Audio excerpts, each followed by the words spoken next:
अंग्रेजों के दौर में बने 3 ऐसे कानून जिनको 2023 में बदल दिया गया है। जी हाँ, आइए बताते हैं।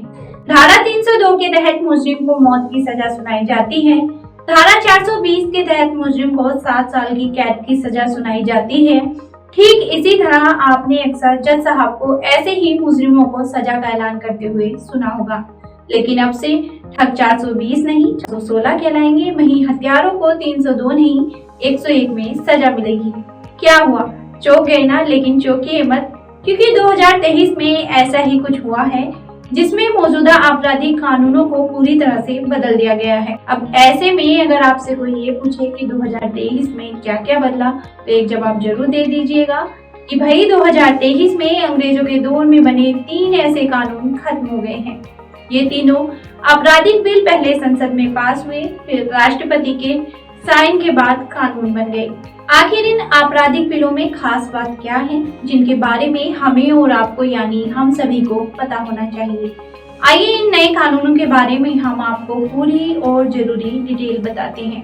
नमस्कार, मैं हूं आपके साथ गायत्री चौहान और आप देख रहे हैं उल्लेख न्यूज। 21 दिसंबर 2023 को आपराधिक बिल राज्यसभा से पास हुए, जिस पर 25 दिसंबर को राष्ट्रपति ने साइन कर दिए। और बस इस एक साइन ने मौजूदा आपराधिक कानूनों को पूरी तरह से बदल दिया है। भारतीय न्याय संहिता, भारतीय नागरिक सुरक्षा संहिता और भारतीय साक्ष्य बिल, ये तीनों वो बिल हैं जो संसद में पास होने के बाद राष्ट्रपति के साइन होते ही कानून बन गए। आइए जानते हैं कि आईपीसी, सीआरपीसी और इंडियन एविडेंस एक्ट में क्या बदला। सबसे पहले हम आपको ये बता दें कि अब भारतीय दंड संहिता यानी कि आईपीसी की जगह न्याय संहिता यानी बीएनएस हो गया है। वहीं आपराधिक प्रक्रिया संहिता यानी कि सीआरपीसी की जगह भारतीय नागरिक सुरक्षा संहिता यानी बीएनएसएस हो गया है। और भारतीय साक्ष्य अधिनियम की जगह भारतीय साक्ष्य संहिता हो गया है। सबसे पहले बात करते हैं आईपीसी की, जो भारतीय संहिता कानून हो गया है। उसके बारे में आपको बताते हैं कौन सा कृत्य, अपराध और इसके लिए क्या सजा होगी, ये आईपीसी से तय होता था और अब से इसे भारतीय न्याय संहिता यानी बीएनएस से तय किया जाएगा। आईपीसी में 511 धाराएं थी, जबकि बीएनएस में 358 धाराएं होंगी, जिसमें 21 नए अपराध जोड़े गए हैं। 41 अपराधों में कारावास की अवधि बढ़ाई गई है। वहीं 82 अपराधों में जुर्माना बढ़ा है। 25 अपराधों में जरूरी न्यूनतम सजा शुरू कर दी गई है। 6 अपराधों में सामुदायिक सेवा का दंड रहेगा और 19 धाराओं को खत्म कर दिया गया है। अब बात करते हैं सीआरपीसी की, जो अब बीएनएसएस हो गया है।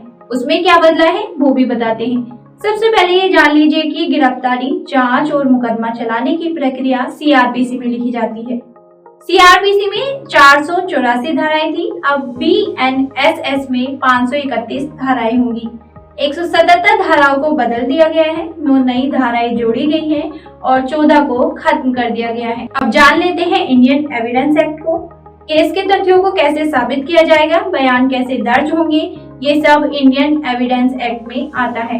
इससे पहले 167 धाराएं थी। भारतीय साक्ष्य संहिता यानी कि बीएसवी में 170 धाराएं होंगी। 24 धाराओं में बदलाव किया गया है, 2 नई धाराएं जुड़ी हैं। 6 धाराओं को खत्म किया गया है। इन अहम धाराओं में बदलाव हुए हैं वो भी जानना जरूरी है, क्योंकि अभी तक हम यही जानते थे कि 420 का मतलब चोर और 302 का मतलब हत्यारा, लेकिन अब ये सब कुछ बदल गया है। धारा 420 में क्या बदलाव हुए हैं ये भी जानना जरूरी है। भारतीय न्याय संहिता में धोखाधड़ी या ठगी का अपराध 420 में नहीं, अब धारा 316 के तहत आएगा। अब 302 धारा में क्या बदलाव हुआ है वो भी जान लीजिए।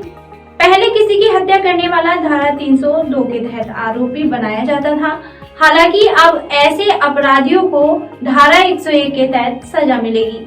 धारा 144 में क्या बदलाव हुए हैं? आईपीसी की धारा 144 को घातक हथियार से लैस होकर गैर कानूनी सभा में शामिल होने के बारे में बताया गया था। अब इस धारा को भारतीय न्याय संहिता के अध्याय 11 में सार्वजनिक शांति के विरुद्ध अपराध की श्रेणी में रखा गया है। इस बदलाव के बाद अब धारा 144 187 हो चुकी है। धारा 124 में ही बदलाव किया गया है। आईपीसी की धारा 124 राजद्रोह से जुड़े मामलों में सजा का प्रावधान रखती थी। नए कानूनों के तहत राजद्रोह को एक नया शब्द देशद्रोह मिला है, यानी ब्रिटिश काल के शब्दों को हटा दिया गया है। वहीं धारा 307 में भी बदलाव हुआ है। नए कानून के अस्तित्व में आने से पहले हत्या करने के प्रयास के दोषी को आईपीसी की धारा 307 के तहत सजा मिलती थी। अब ऐसे में दोषियों को भारतीय न्याय संहिता की धारा 109 के तहत सजा सुनाई जाएगी। तो अब से कोर्ट की हियरिंग में मुजरिमों को सजा सुनाने का स्टाइल बदल चुका है। ऐसे में अब से कोर्ट में सुनाई पड़ेगा। धारा 101 के तहत मुजरिम को मौत की सजा सुनाई जाती है। जैसा कि अब आप जानते हैं कि 2023 में इतना बड़ा बदलाव हो गया है, तो इसके बारे में आपकी क्या राय है और कैसी लगी आपको ये जानकारी, हमें कमेंट करके बताइएगा। शुक्रिया।